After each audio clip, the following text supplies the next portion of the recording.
Okay, so today we will discuss Putin's plan to destroy the American empire.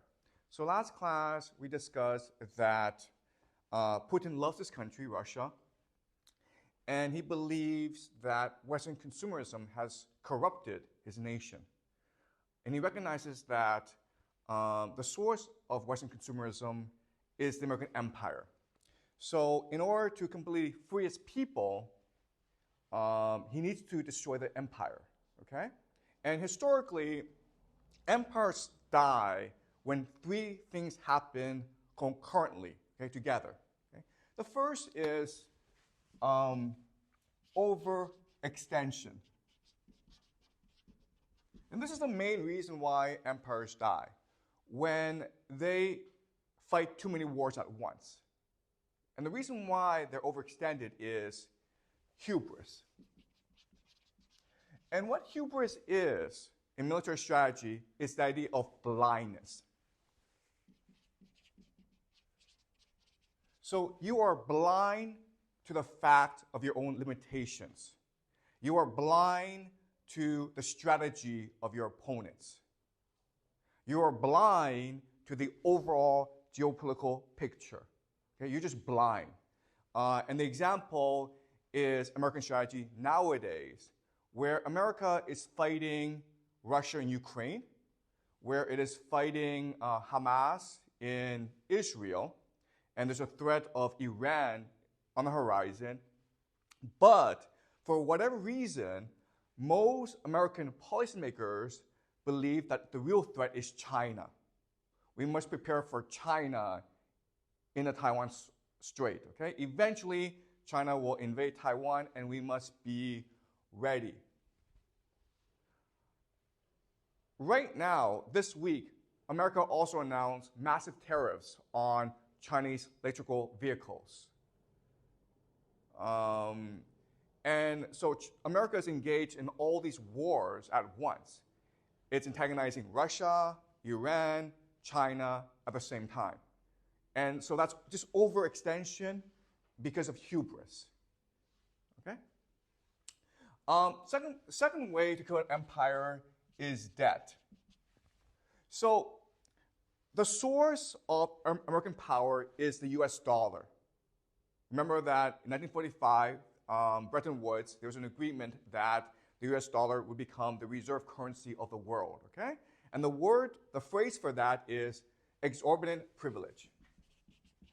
Exorbitant privilege just means that America has the right to manufacture gold from nothing, and the world has to buy it because that's what underpins global trade, okay?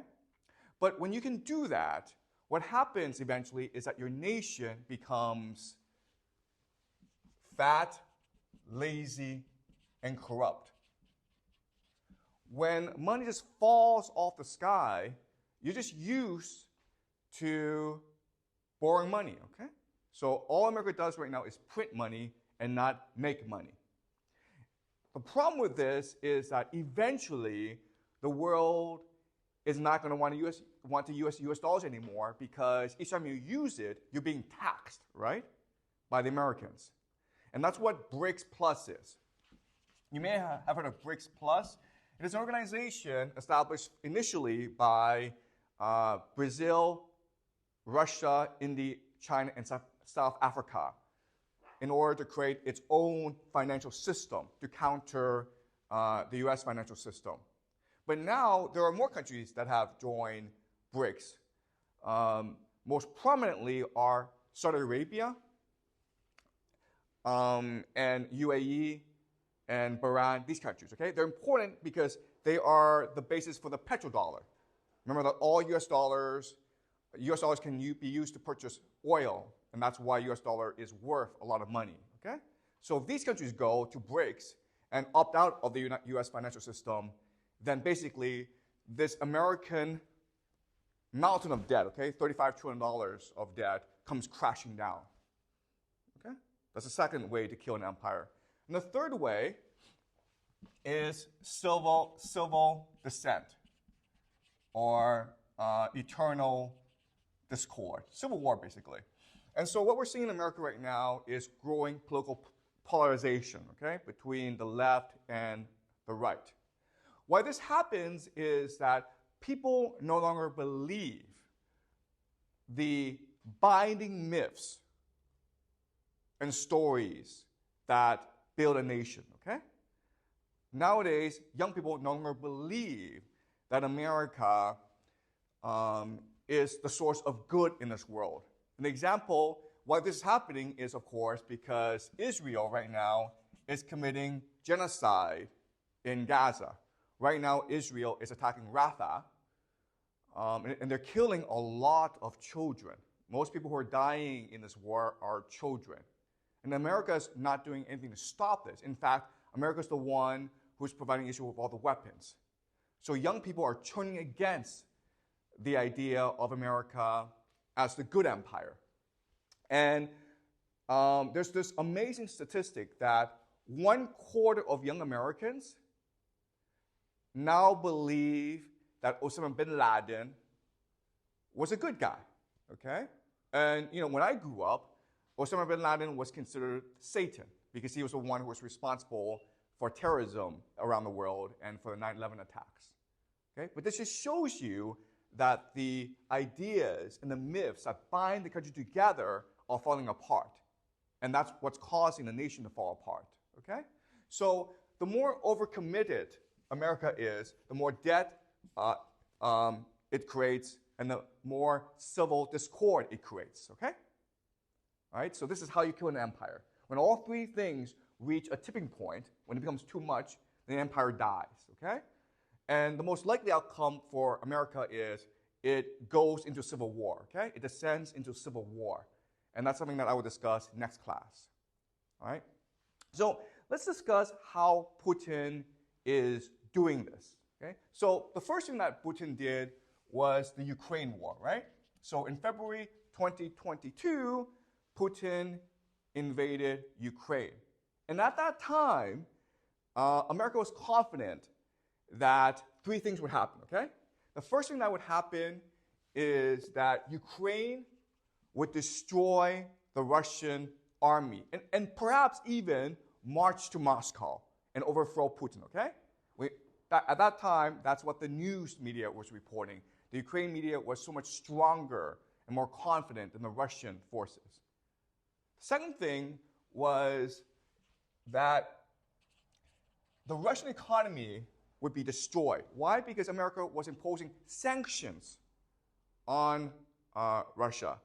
So America, because it controls the global financial system, the ability to trade, America just basically sanctioned Russia and said, you are no longer allowed to sell your oil on the global market, okay?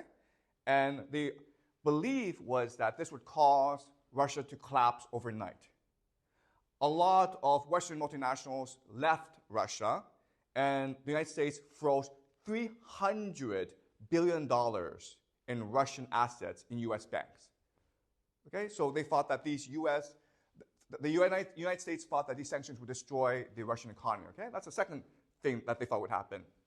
And the third thing that would happen was that it would make NATO much stronger and more united.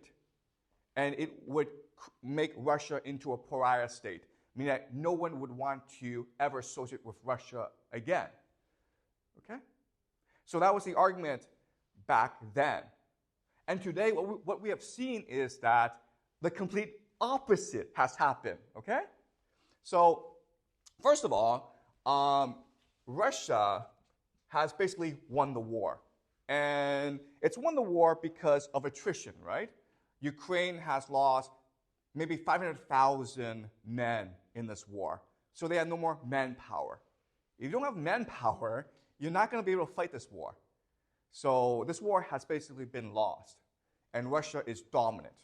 Okay? Russia has basically achieved its main strategic objectives, which is basically the Donetsk region in eastern Ukraine.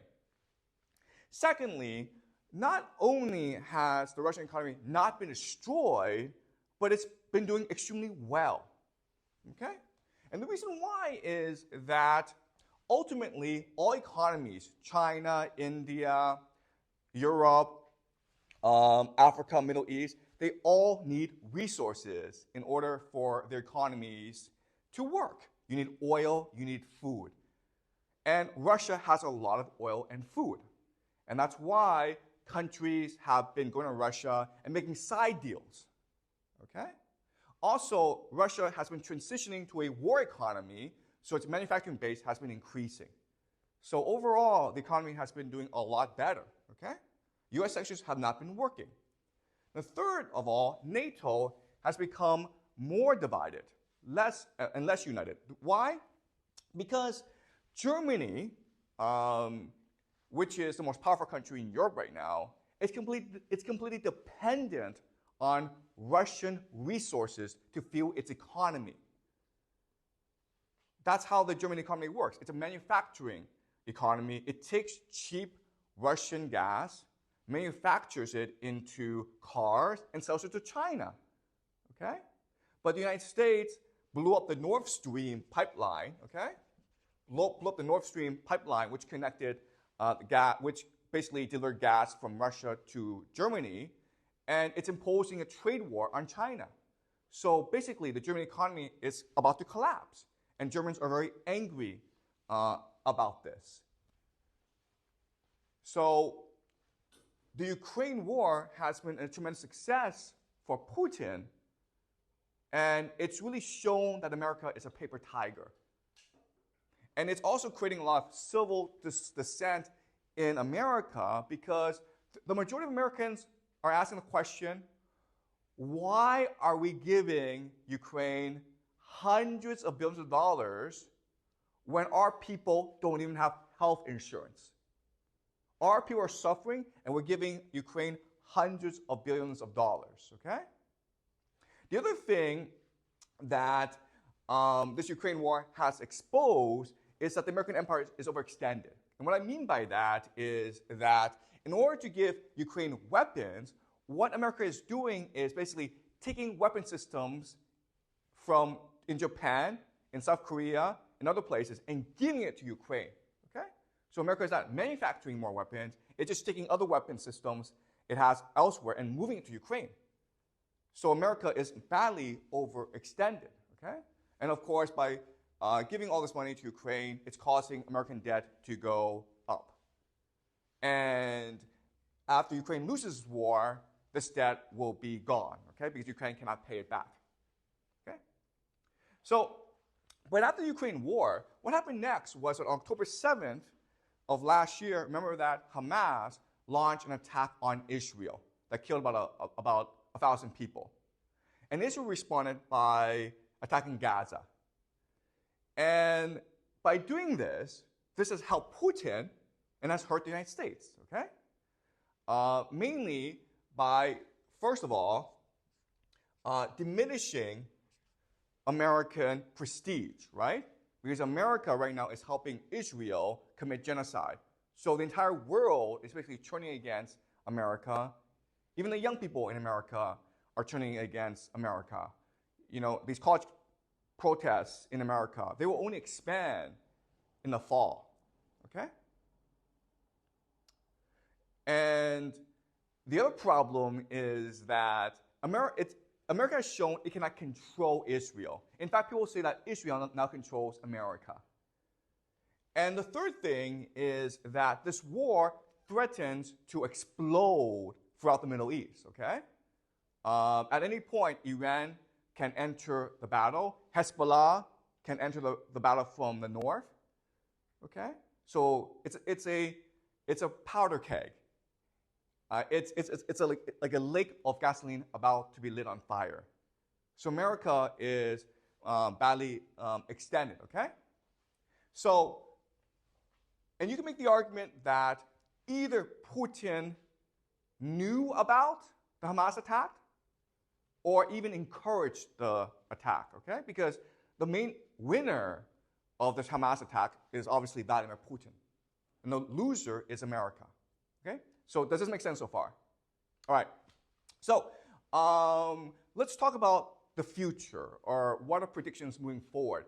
So if it is true that Putin's intention is to destroy the American empire by focusing on these three fundamental weaknesses in the empire. And if it is true that he started the Ukraine war to further the deterioration of the empire, if he is the one who is abetting Hamas, then we can predict that Putin will continue to do certain things, okay? The first thing that he will do is he will drag on the Ukraine war.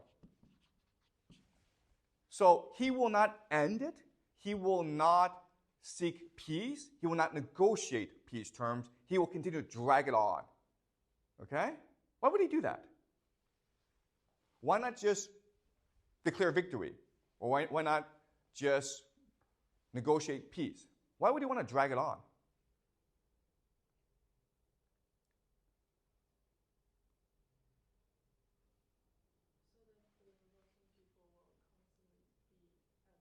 Okay, yeah, the Russian people will constantly be at war, but then the question then is, why would he drag it on and not expand it, right? He wants to drag it on, but he doesn't want to expand it. Expand it means he attacks Poland, okay? He doesn't want to do that. He just wants to drag it on. Why? Yeah, okay. So the reason is that Ukraine is turning out to be a black hole for NATO. NATO and the United States is pouring in all this money, weapons, and manpower, and it's just losing it all, okay? So, in other words, Ukraine is a battlefield to increase American debt and create civil discord among NATO and America, okay? Germany does not want to fight this war. Germany wants out. Do you understand? So as long as this war keeps on going, it's going to create more friction between NATO and the United States.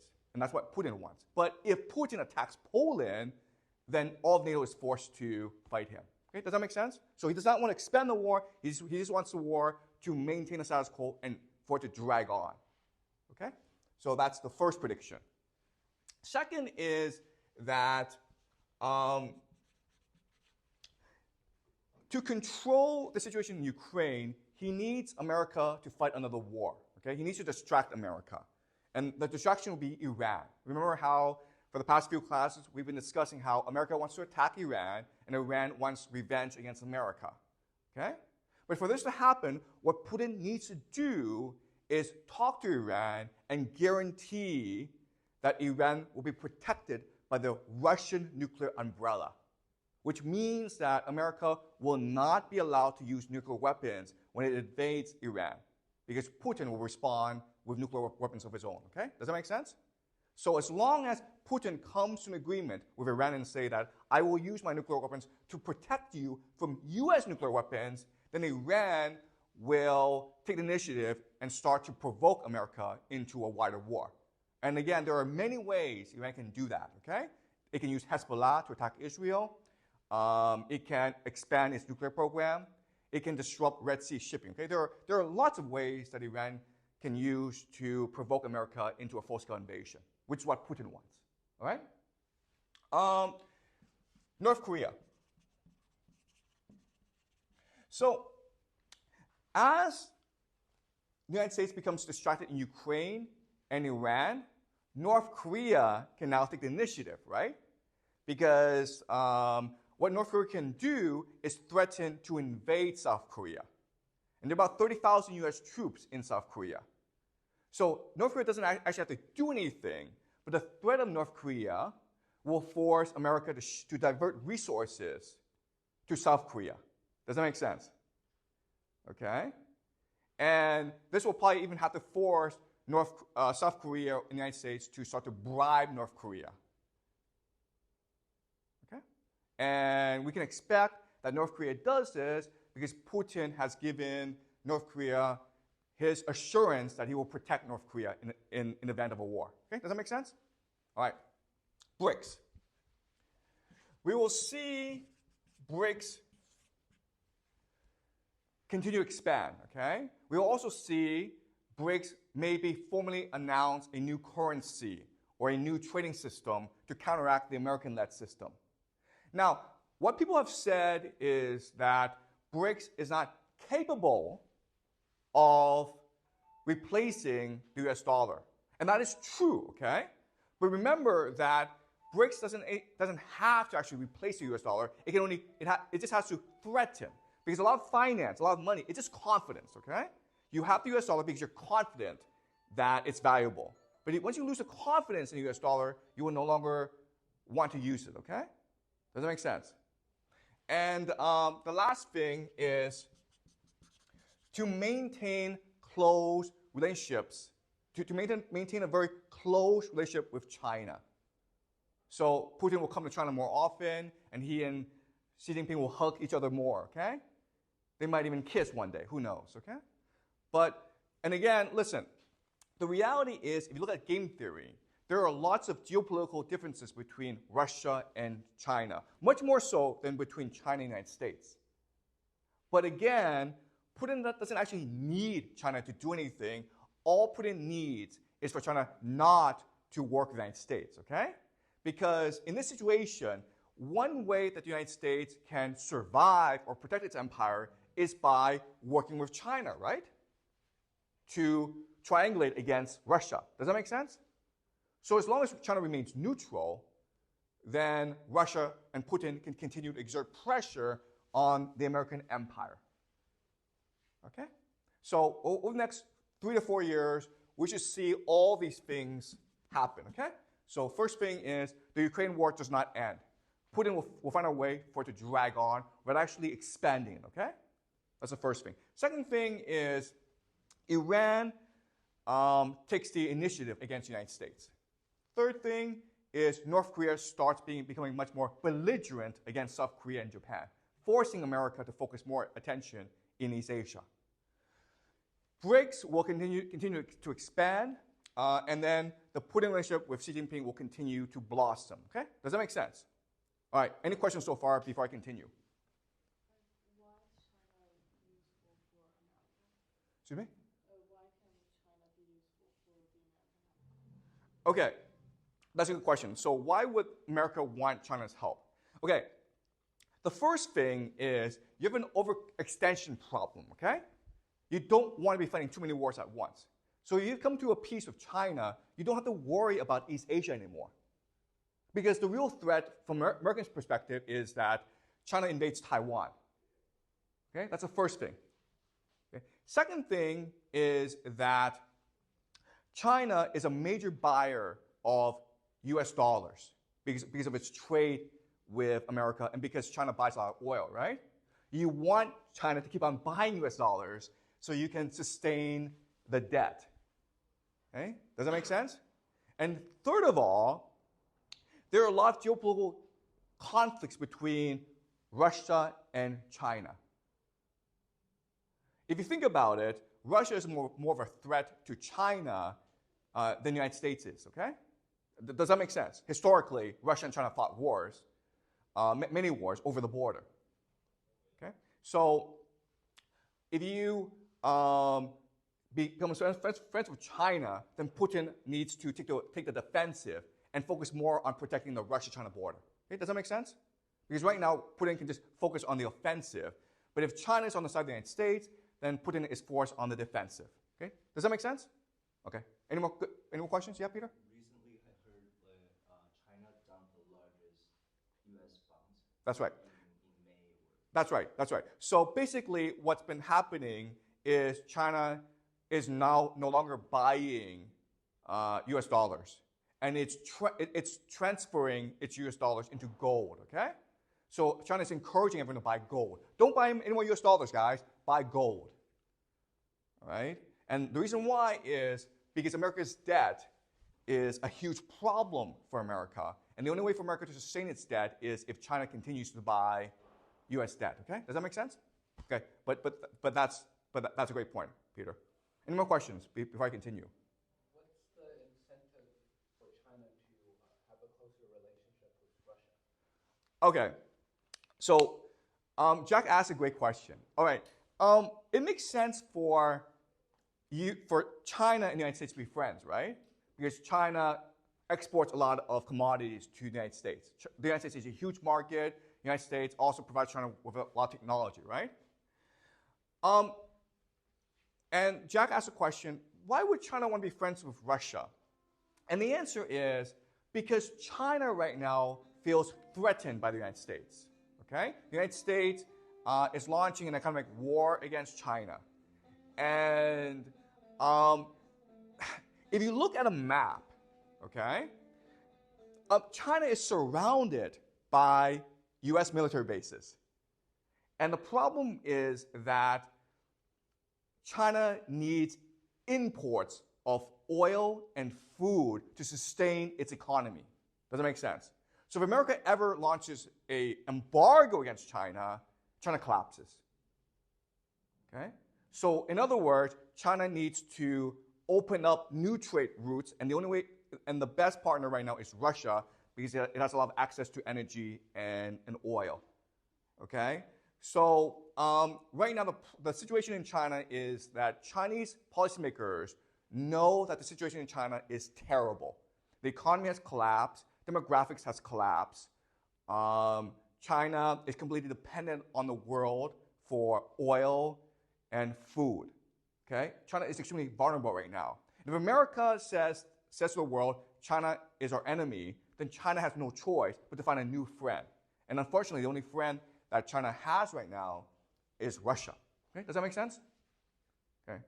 So, but look, I mean, the geopolitical situation for China, it's really, really bad. Okay? Okay, any more questions before I continue? Why does the United States think that China will attack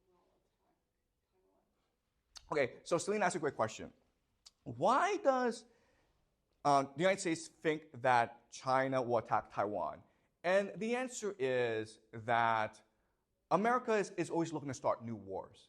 Okay? It has something called the military-industrial complex. And America is always fighting wars. So to justify all this defense spending, it needs to find new enemies.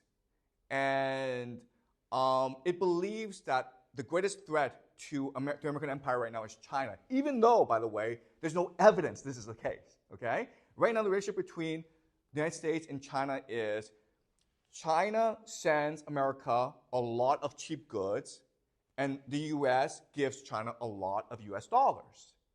Okay? So basically what's happening is that the Communist Party is storing the wealth of the Chinese people in American banks.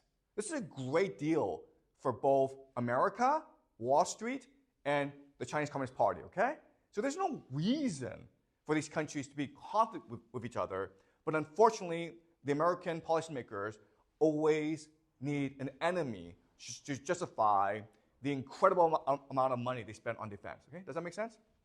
Okay, any more questions before I continue? Who will the U.S. lose if they lose Taiwan in their understanding? Excuse me? Like in their understanding, what will they lose if they cannot take over Taiwan? I didn't understand the question. So can you repeat that?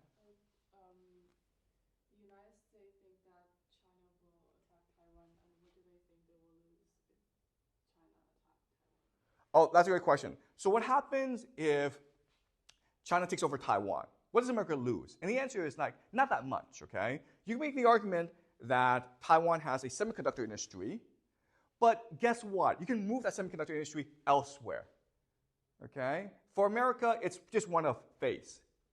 You understand? America doesn't really lose anything if China takes over Taiwan. But for America, it's the empire. It has hubris, and therefore it must save face. Right? Does that make sense? All right. All right. So this is Putin's plan to destroy the American empire. And so the question then is, well, this makes Putin a genius. So how is he able to do this? And the argument I want to make to you today is that for many reasons, Russian leaders have a strategic imagination. They just think differently and more strategically than anyone else, okay? And so the example I want to use is Joseph Stalin. because we actually know a lot about Joseph Stalin. All right, so let's look at the world in 1939. And in 1939, there are about 6 global powers, okay? There's Russia, there's Soviet Union, okay? There's Japan, there's United States, there's UK, Britain, the British Empire, Germany, and France, okay? So this is the map of the world in 1939. Now, let's talk about each country. The United States is far away and it's neutral. It does not like to get involved in the affairs of Europe, but it's suffering from the Great Depression. Its economy has collapsed, okay? Japan, the Japanese Empire, is a war machine.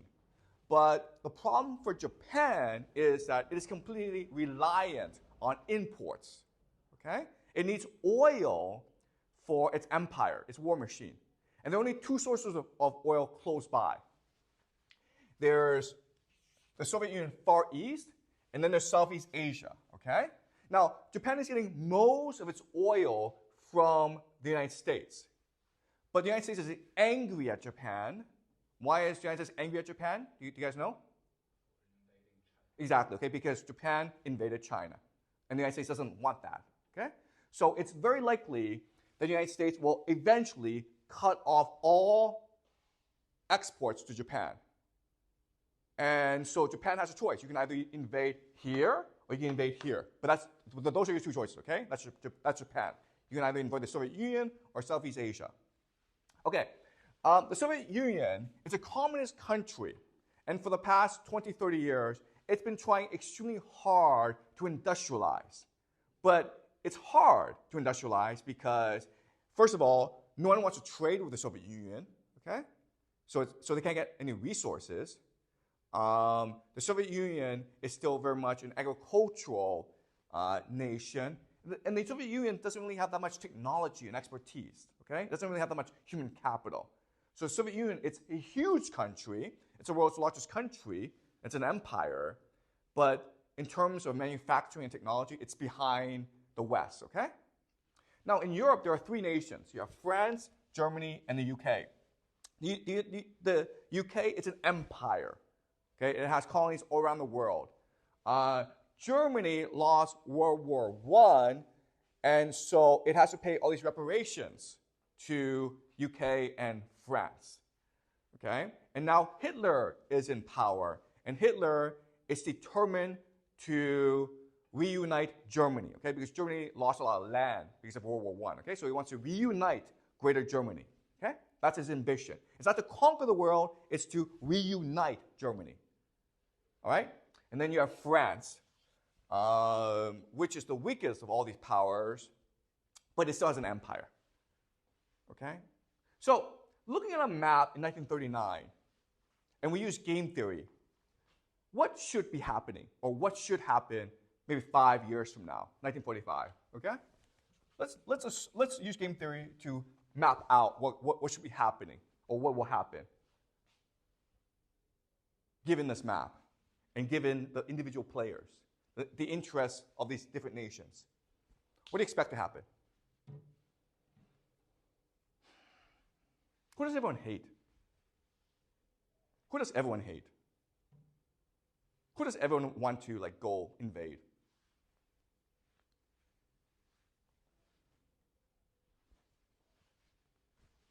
Why? Why does everyone want to invade the Soviet Union?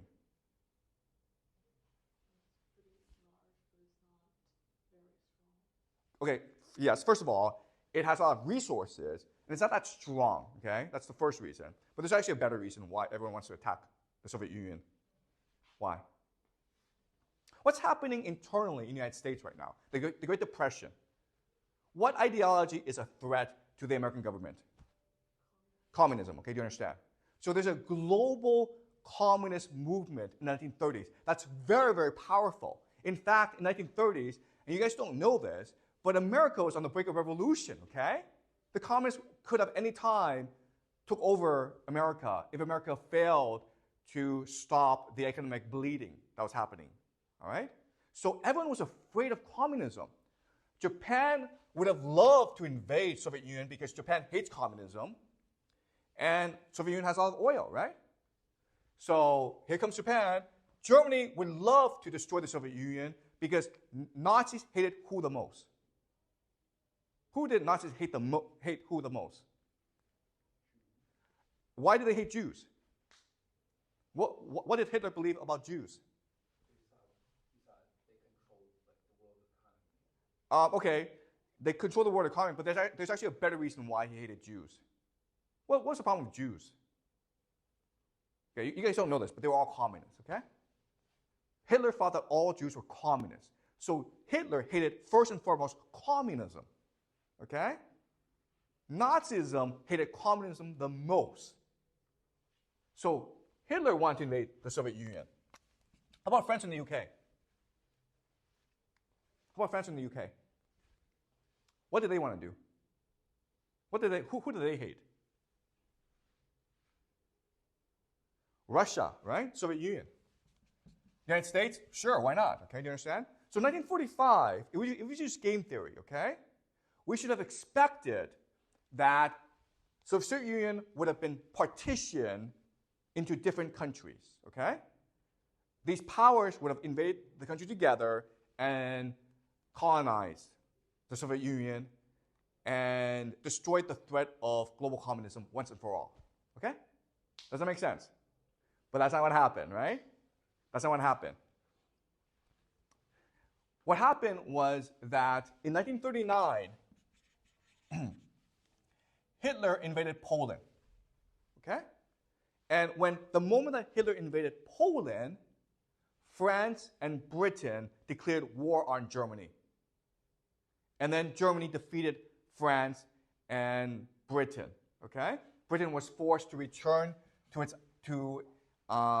its island, but Churchill refused to seek peace with Hitler. In fact, Hitler tried to seek peace with Churchill 7 times.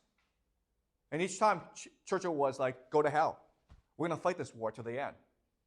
Why was Churchill so angry at Hitler? What happened?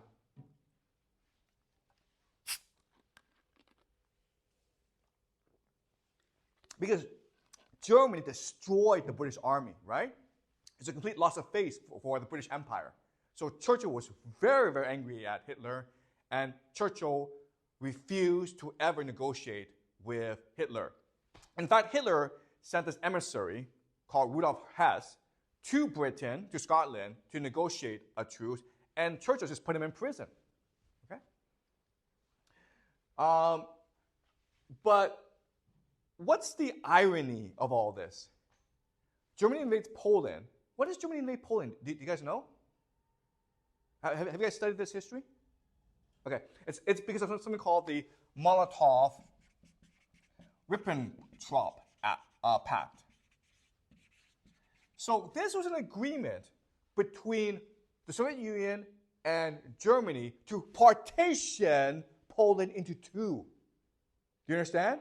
So Germany and the Soviet Union invaded Poland together. The Soviet Union attacked from the east, and the Germans attacked from the west.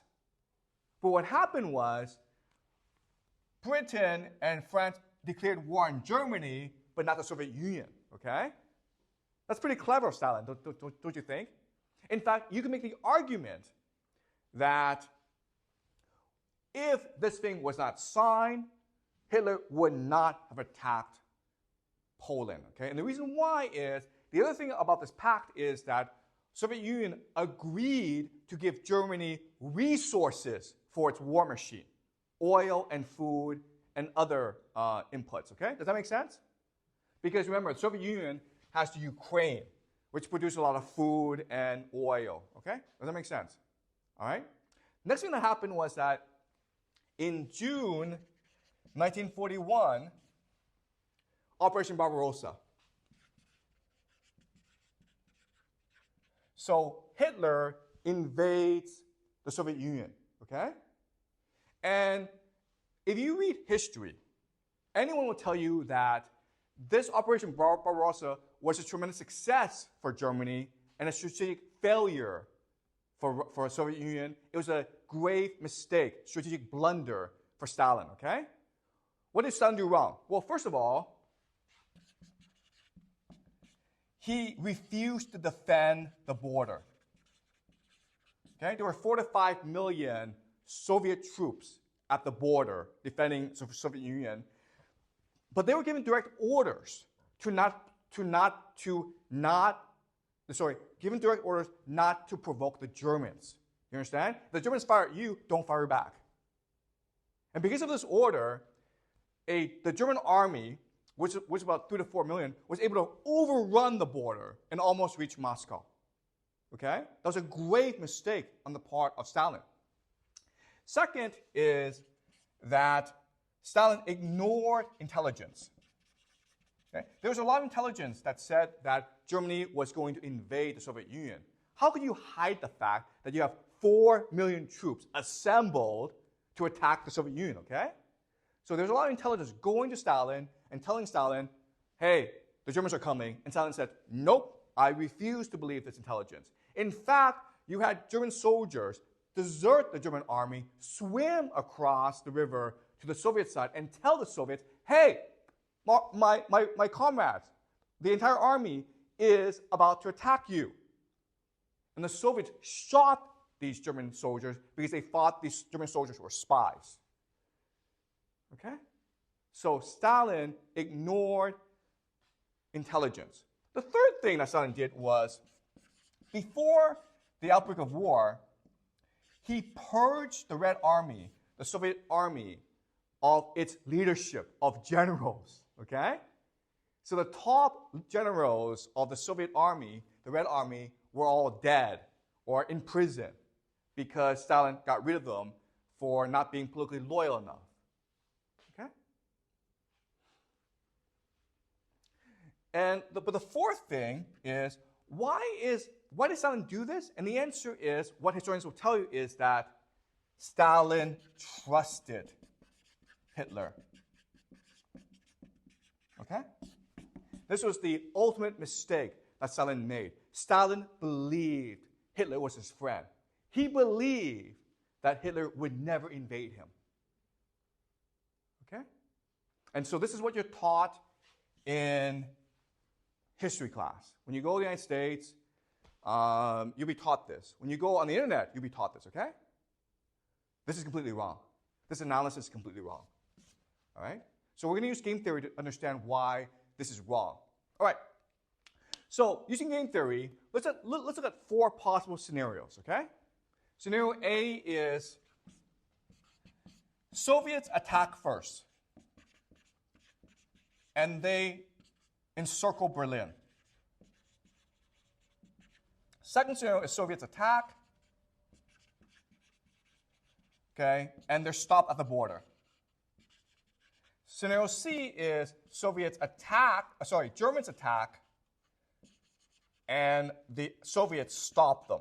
Okay? And scenario D is Germans attack, and they reach Moscow. Okay? Which is actually what happened. All right? So these are 4 possible different scenarios that could have happened in June 1941. All right? Remember that there were 4 to 5 million Soviet troops at the border. Okay? What were they doing there? They were about to attack Germany. The Soviets had a plan to attack Germany. But the Germans struck first. Okay? So let's look at these 4 possible scenarios and see what happens. First scenario is the Soviets attack Germany first and they reach Berlin. What happens now? What happens now? What do all the other countries do? Yes, do you understand? Stalin reaches Berlin, boom, Japan comes from the east. Britain comes to the aid of Germany, the United States comes to the aid of Britain. All the world unites against the Soviet Union. Okay?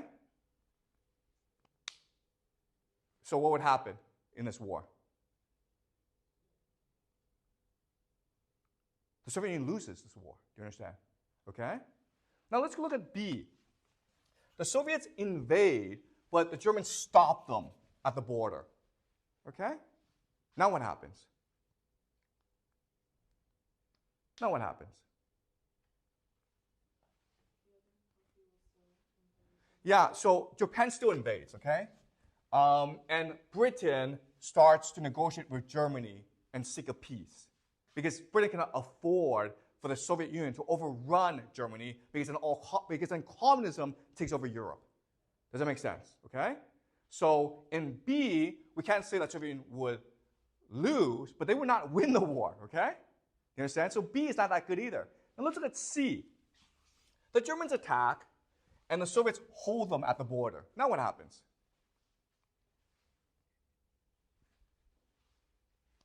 Now what happens? They just destroy each other, right? The United States, Britain, Japan, they're all laughing. They're like, oh, they're just killing each other. Who cares? Not a problem, okay? But now let's look at situation D, where the Germans attack and they are about to destroy the Soviet Union. What happens now? The other countries have to come and help the Soviet Union. Why? Why is it the United States and Britain must come to help the Soviet Union? Why? What would happen if Germany takes over the Soviet Union? That's right, okay? They take over the resources, therefore they take over the world. You understand? Because Germany has technology, it has military power, but it lacks resources. You combine the resources with the German military, they're invincible now. The United States will be forever shut out of the world. Germany will not invade the United States, but the United States could never ever attack Germany again. Does that make sense?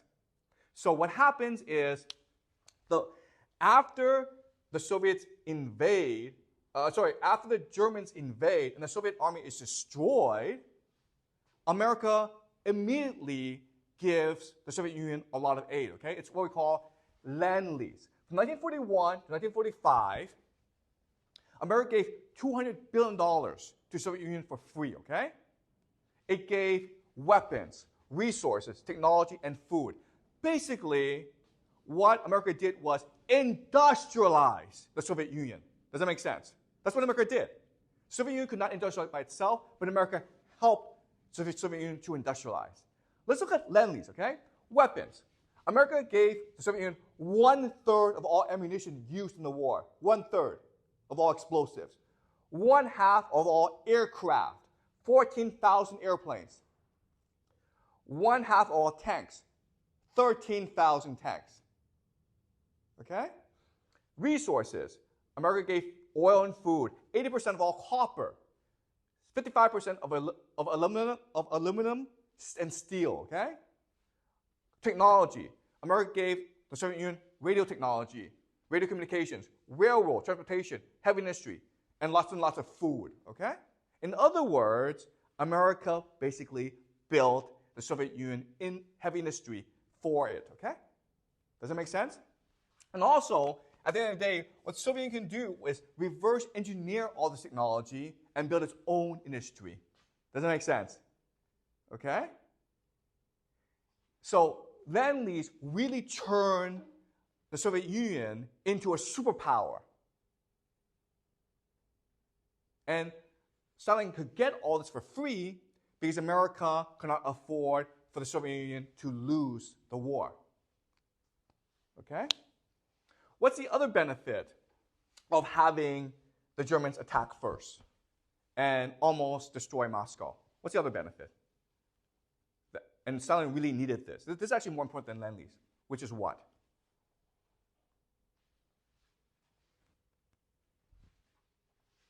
National unity, right? Now all the Soviets were united in the fight against Nazi Germany. Before, communism was tearing the country apart. There was a civil war. The rich people all fled the country, right? But now, because the Germans were invading, the entire country was united against Germany. This is what they call the Great Patriotic War. They were fighting this war for the love of their country, the love of Mother Russia. Okay? So, and what turned the war was the will to fight.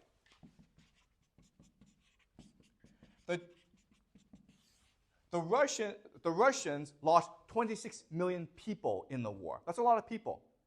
But by losing this many people, it made the entire nation refuse to surrender. They had the will to fight, okay? Much more so than the Germans. Does that make sense? Okay? So in history, you're taught that Operation Barbarossa proved that Stalin was not a strategic genius, that he was played by Hitler. But if you just do game theory analysis, this was the best possible outcome for the Soviet Union, okay? In 1939, the world should have united against the Soviet Union, but what happened was the world united against Nazi Germany and gave Soviet Union the technology, the money, and the resources to become a global superpower, right? Does that make sense?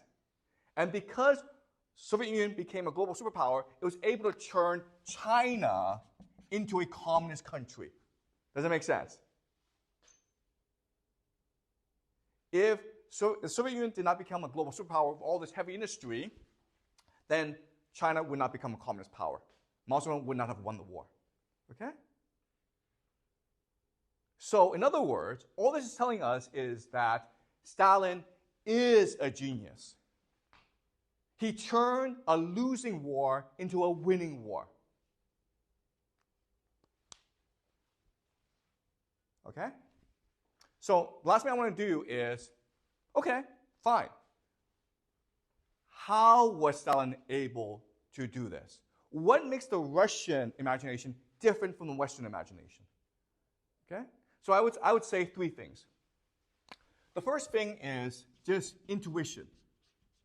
And intuition means that Putin and Stalin, they're able to read the political winds, okay?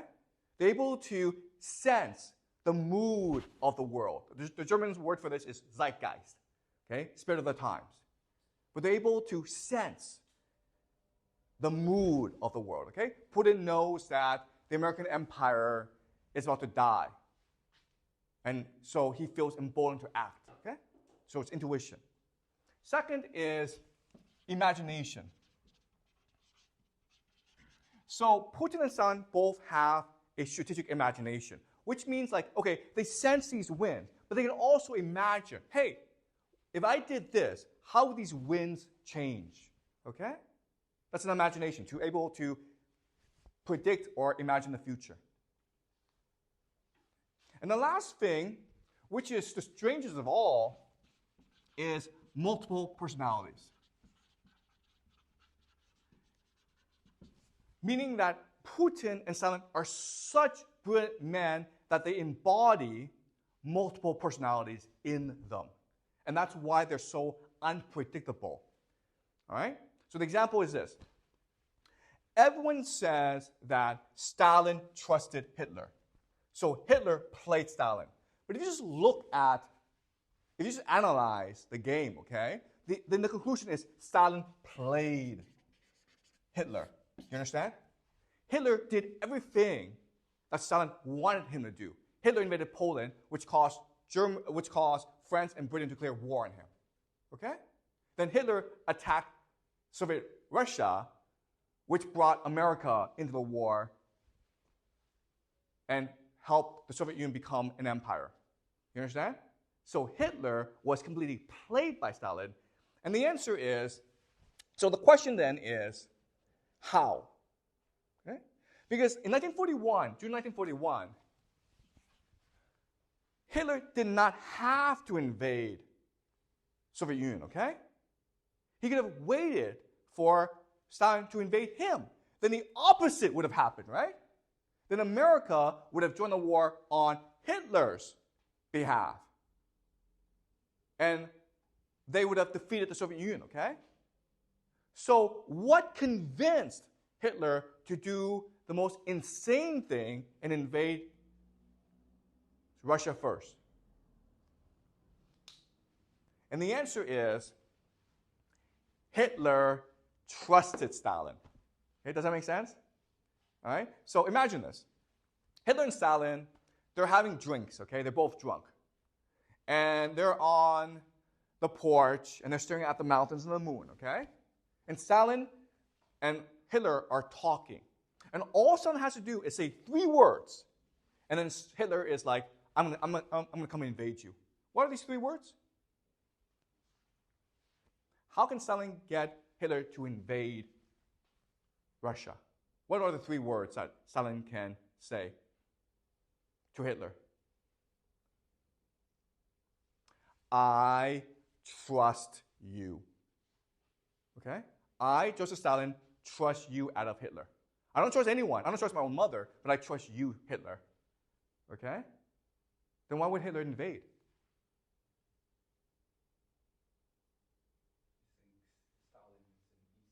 Exactly, okay? Because Hitler thinks now that Stalin is an easy target, as Jacques says. Stalin is a sheep. I, Hitler, am a lion. I'm a wolf. You're a sheep. Therefore, I eat you. You understand? Okay? But Stalin could only do this if he had multiple personalities. Okay? Stalin had to be a sheep in front of Hitler. He couldn't pretend. He had to be.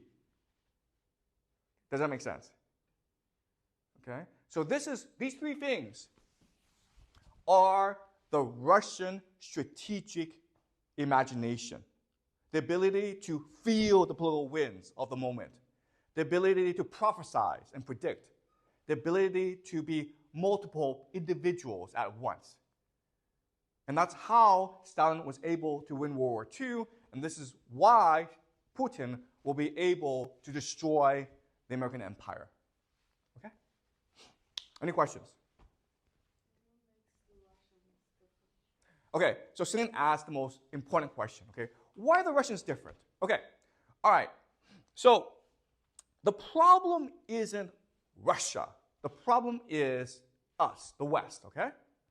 So when we talk about the West, Western thinking, it comes from British thinking. And there are 3 distinct characteristics of British thinking that's different from Russian thinking, okay? All right, let's look at British philosophy versus Russian philosophy, all right? Okay, the first major difference is that British philosophy tends to be narrow, whereas Russia tends to be broad, okay? The reason why is Britain is an island, therefore it thinks very narrowly about the world, whereas Russia, it's a huge country, it's the world's largest country, therefore it thinks very broadly about the world. And to understand the difference, what you do is you read British literature and compare it with Russian literature, okay? Russian literature, you have Leo Tolstoy, right? War and Peace, and Anna Karenina, okay? These are very huge epics. And then British literature, you have Jane Austen, Thomas Hardy. They're great, okay? But they're very narrow in their focus. Okay, so that's a first big difference. Second big difference is British philosophy believes in the idea of empiricism, okay? Empiricism is a philosophy developed by British philosophers like David Hume. And the idea is we can only know what we experience. We can only know what we see. Okay? So another word for empiricism is the idea of skepticism. Be skeptical of abstract philosophy. Okay? Because we can never know it. For example, you can never really understand mathematics because mathematics is beyond your experience. Okay? You can only know what you experience. Okay? And it's true. But it limits your imagination, okay? The Russians believe in mysticism. Okay, so they're very spiritual, religious people. So there are forces we don't understand. There are individuals who are prophets, who are sent to us by God. We can never know who they are. We can never know how they think, but we just have to believe that's the case. Okay? So the Russians are going to be much more mystical in their thinking than the British are, okay? And the last thing is the British believe in logic, okay? It's like mathematics. You can go from 1 to 2 to 3 to 4 to 5, okay? Everything has to be logical. Everything has to be connected together. Whereas the Russians, they believe in intuition. Okay? You can jump. You can imagine things. You don't have to be logical. Whereas the British say you have to be logical.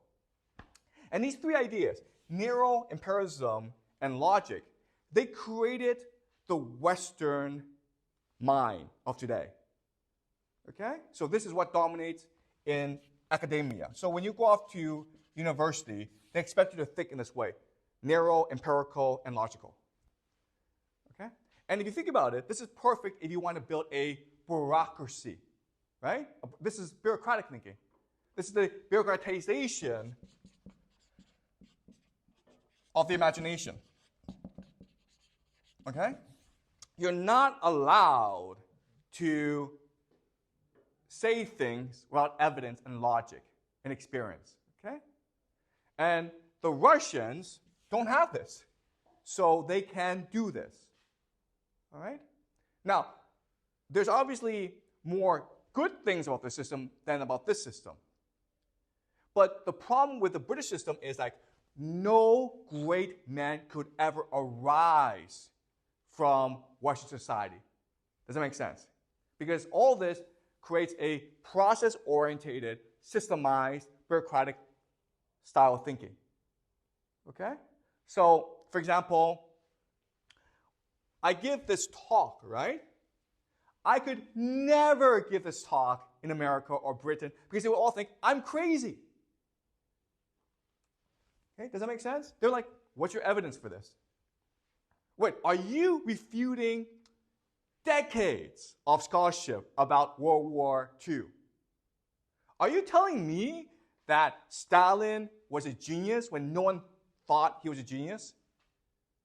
How dare you refute these thousands of scholars who have put all this work into World War II scholarship? Okay, do you understand? All right? So, in the British system, no one like Putin can arise. But in the Russian system, someone like Stalin and Putin can arise. The problem, though, is that what happens if you don't have Putin or Stalin? Well, then then this system becomes very weak.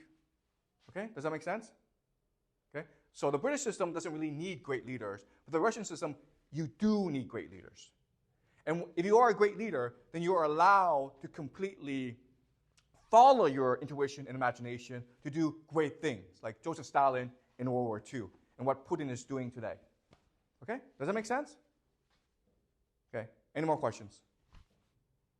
What is the relationship between the Greeks and the Western today? Oh, that's a great question, okay? So last semester we studied the Greeks.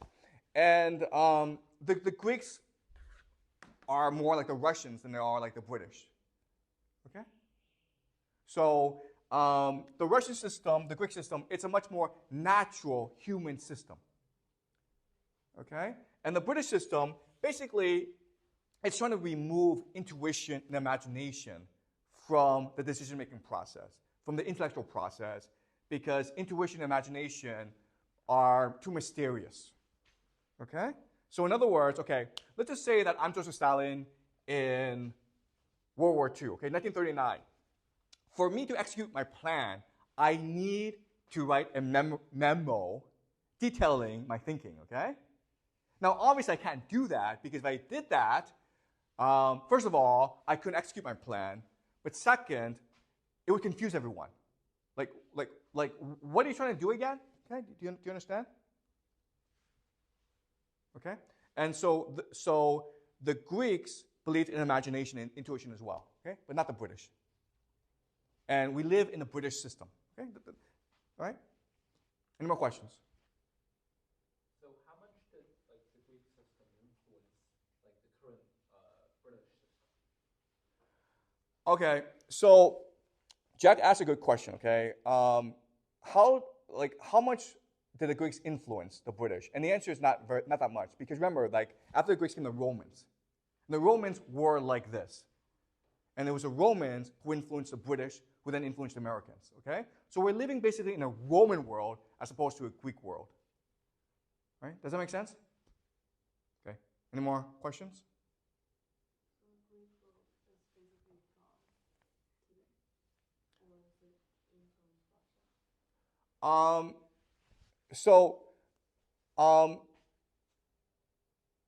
this is a really hard question, okay? What influences Russia? Well, I mean, what the Russians will say is that they're a Christian nation, that they come from a Christian tradition. And the Christian tradition comes from a Greek tradition, okay? Okay, does that make sense? So Christianity, they would say that Christianity is the main influence, okay? And there's some Greek elements to Christianity. What the Russians say is that their Christianity is a more pure or more ancient form of Christianity, okay? Because remember, like when we study Christianity changed over the centuries, right? So basically, this is a pre-Augustine Christianity, okay? Before Augustine. Any more questions?